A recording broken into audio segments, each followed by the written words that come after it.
శ్రీమాత్రే నమః శ్రీ గురుభ్యో నమః. తదుపరి వృషభ రాశి వారికి సంబంధించి మాలవ్య యోగం ఎలా ఉంటుంది అనేటువంటి విషయానికి చూసుకుంటే, అసలు మాలవ్య యోగం అంటేనే శుక్రుడికి సంబంధించింది. శుక్రుడు సొంతింట్లో ప్రవేశించినప్పుడు, కాబట్టి అలాంటి ఈ యొక్క శుక్రుడు 6వ స్థానంలో కింద ఉన్నటువంటి తులలోకి సంచారం చేస్తున్న కారణం చేత విశేషంగా వృషభ రాశి వారికి కూడా సత్ఫలితాలు ఉంటాయి.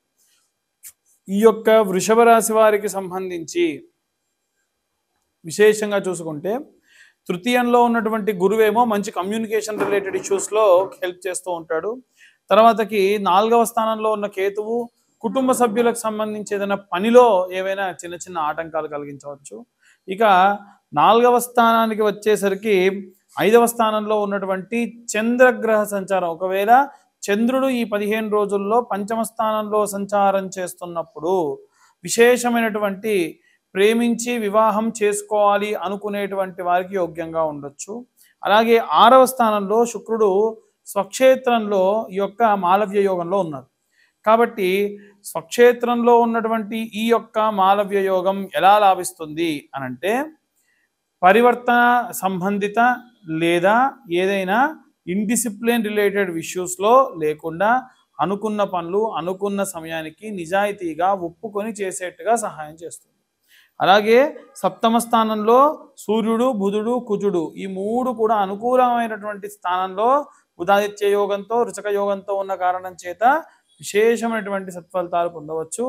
అలాగే ఈ యొక్క వృషభ రాశి వారు ఏకాదశ స్థానమునందు శనిగ్రహ సంచారం, అంటే ద్వితీయ లాభస్థానం, సెకండ్ సోర్స్ ఆఫ్ ఇన్కమ్ని కాస్త ఆపడం జరుగుతుంది. దాని వలన శని చండాల యోగంలో ఉన్న కారణం చేత ఇబ్బంది పడుతూ ఉంటారు. 10వ స్థానంలో రాహుగ్రహ సంచారం, రాహు అనేటువంటి వాడు 10th హౌస్లో సంచారం చేస్తున్నప్పుడు లాభం అనేటువంటిది రాకుండా అడ్డుపడేటువంటి అవకాశం కనిపిస్తుంది. ఇవన్నీ కూడా ఏంటంటే గోచార రీత్యా చెబుతున్న విషయములు మాత్రమే. డీటెయిల్డ్గా మీ జాతకం తెలుసుకోవాలనుకుంటే కింద ఉన్న నెంబర్కి మీ పేరు, మీ date of birth, time, place WhatsApp చేయండి. 2025 రూపీస్ ఛార్జ్ చేయడం జరుగుతుంది. విశేషంగా ఈ యొక్క జాతకులు ఈ యొక్క జాతకం గురించి డీటెయిల్గా తెలుసుకోవచ్చు. ఇక అందరూ కూడా ఏ రెమెడీస్ తీసుకోవాలి, ఏ మంత్రం చదవాలనే విషయాన్ని ఇప్పుడు మనం తెలుసుకుందాం. ఇప్పటి వరకు మనం పక్షం యొక్క ఫలితాలన్నీ కూడా తెలుసుకున్నాం. పక్షం అంటే 15 రోజులు అండి. ఈ యొక్క రాశి వారికి సంబంధించి 15 రోజుల్లో ఎలా ఉండబోతుంది అనేటువంటి విషయాన్ని తెలుసుకున్నాం. ముఖ్యంగా చూసినట్టయితే ప్రతి 15 రోజులకి కూడా ఈ మధ్య కాలంలో మనకు కొన్ని యోగములు వస్తున్నాయి. అంతకుముందు చూసుకుంటే బుధాదిత్య యోగం, తర్వాతకి రుచక యోగం, ఇప్పుడు వచ్చేసి మాలవ్య యోగం. మాలవ్య యోగం అనంటే శుక్రుడు తన సొంతింట్లో సంచారం చేస్తూ ఉంటే విశేషమైనటువంటి సత్ఫలితాలు పొందవచ్చు. ఎవరెవరు అవన్నీ కూడా మనం వీడియో ప్రారంభం నుంచి విడివిడిగా చెప్పుకుంటూ ఉన్నాం. అయితే ఈ మాలవ్య యోగం ఉన్నప్పుడు మనం ఎలాంటి రెమెడీస్ తీసుకోవాలి అనంటే, ప్యూర్గా చెప్పాలి అనంటే ఈశ్వరో ఐశ్వర్యకారక కాబట్టి రుద్రాభిషేకము, శివుడి యొక్క శివాలయ దర్శనము, అలాగే మహాలక్ష్మి అమ్మవారి యొక్క దేవాలయ దర్శనము.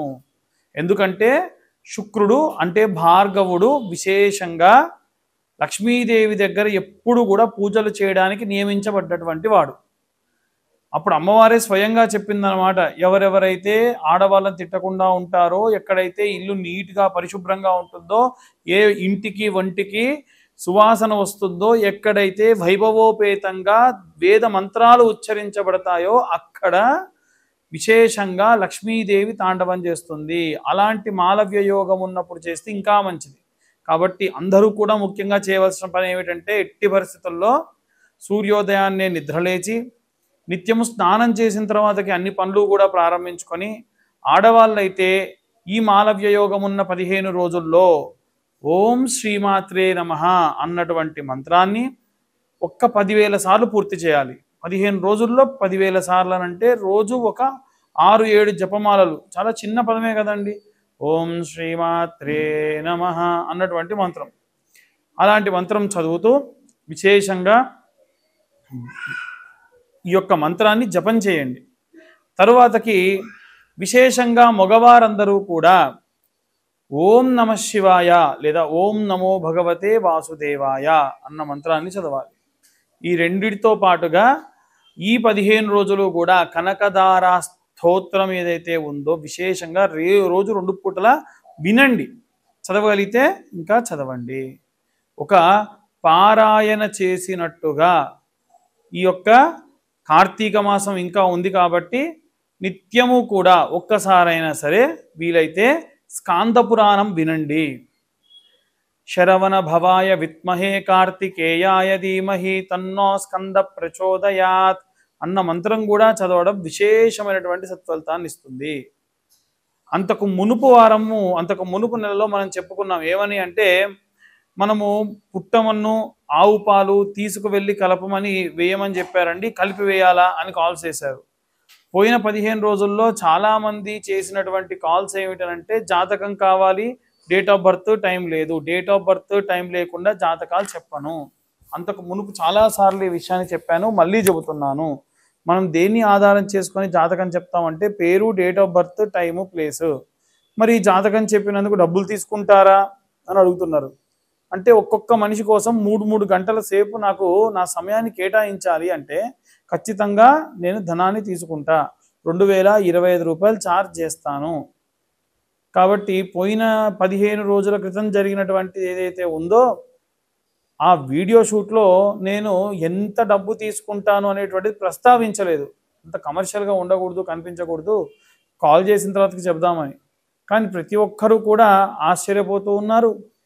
మీకు అందరికీ కూడా ఒకరోజు వీలైతే ఏం చేస్తానంటే అసలు జాతకం అంతా కూడా ఈ 60 పేజీలలో ఎలా ఉంటుంది, వాటి యొక్క భావచక్రాలు ఏంటి, నవాంశ ఏమిటి, దశాంశ ఏమిటి, అష్టకవర్గ ఏమిటి, గోచారం ఏమిటి అనేది విడివిడిగా క్లియర్గా ఒక మనిషి జాతకం గురించి నేను ఎలా ఎక్స్ప్లెయిన్ చేస్తూ ఉంటాను అనేది కూడా ఒక వీడియో స్క్రీన్ రికార్డ్ చేసి చూపిస్తాను. దాన్ని బట్టి మీకు అవగాహన వస్తుంది, నేనేదో మాటలు చెప్పట్లేదు అనేది కూడా మీకు కూడా అర్థమవుతుంది. విశేషంగా ఈ యొక్క మాలవ్య యోగం ఉన్నప్పుడు విశేషమైనటువంటి అలంకార ప్రియులు, సినీ రంగానికి సంబంధించిన వాళ్ళు, అలాగే కాస్మోటిక్ రిలేటెడ్ ఇష్యూస్లో ఉన్నటువంటి వారు, వీరందరికీ కూడా అద్భుతంగా ఉంటుంది. కాబట్టి మాలవ్య యోగాన్ని భగవతారాధనతో మనము సంకిటీకృతం చేసుకుంటూ విశేషంగా మంత్రపఠనం చేయడం విశేష సత్ఫలితాన్ని కూడా ఇస్తుంది. అయితే ఈ మాలవ్య యోగంలో భాగంగా ఇంకా మనకు రుచక యోగం అలాగే ఉంది. గత 15 రోజుల క్రితం వీడియోస్ ఒకసారి చూడండి, ఇంకేమైనా డౌట్ ఉంటే. అందులో సర్ప సంబంధిత దోషములున్నా, కుజ దోషములున్నా రెమెడీ చెప్పడం జరిగింది. ఆ ప్రకారంగా ఎవరైనా సరే కావాల్సి ఉంటే అవి కూడా పాటించవచ్చు. ఎందుకంటే ఇంకా మనకు రుచక యోగం అనేది ఉంది కాబట్టి. వీటితో పాటుగా ఇంకా చాలామందికి ఉన్నటువంటి సందేహం ఏంటంటే, మీరు మంత్రం చదవమని చెప్పారు కదండి, ఎలా అంటే ప్రతి నిత్యము మన ఛానల్లో లైవ్ కండక్ట్ చేస్తున్నాం ఉదయాన్నే. ఆ లైవ్లో ఏ రోజు సంబంధించి ఆ దేవతార్చనకు సంబంధించి దేవతలకు సంబంధించినటువంటి పాటలని మేము టెలికాస్ట్ చేయడం జరుగుతుంది. మీ గురించి స్పెషల్గా మనకు కాపీరైట్స్ పడకుండా ఉండేటువంటి పాటల్ని తీసుకొచ్చి పెడుతున్నాం. నిత్యం మీ ఇంట్లో అవి ప్లే చేయండి, విశేషమైనటువంటి సత్ఫలితాలు పొందవచ్చు. సర్వే జనా సుఖినో భవంతు. స్వస్తి.